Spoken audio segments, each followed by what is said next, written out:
গাইবান্ধার সাদুল্লাপুর উপজেলায় ১১টি ঘোড়া জবাই করে গরুর মাংস বলে বিক্রির অভিযোগে ৬ জনকে হাতে নাতে আটক করেছে স্থানীয়রা। আটককৃতদের প্রথমে একটি ঘরে আটক করে রাখা হয়, পরে পুলিশকে জানানো হলে পুলিশ ঘটনাস্থল পরিদর্শন করে।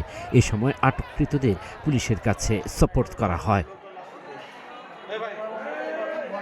১২ জন শুক্রবার বেলা 11:30টার দিকে উপজেলার জামালপুর ইউনিয়নের মোংলা বন্দর এলাকায় খাইরুল ইসলামের চাতালে এ ঘটনা ঘটে। তাৎক্ষণিকভাবে আটকদের নাম পরিচয় পাওয়া যায়নি।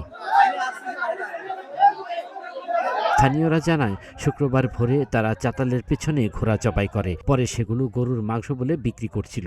বিষয়টি জানাজানি হলে এলাকায় ব্যাপক চাঞ্চল্যের সৃষ্টি হয়। পরে স্থানীয় জনগণ তাদের জবাই করা ঘোড়ার মাংস ও মাথাসহ তাদেরকে আটক করে প্রশাসনকে খবর দেয়।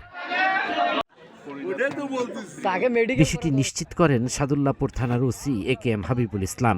তিনি বলেন, খবর পেয়ে ঘটনাস্থল থেকে ৬ জনকে আটক করা হয়েছে। বিষয়টি তদন্ত করা হচ্ছে। আল মাসুদ নয়ন, নাগরিক প্রতিদিন।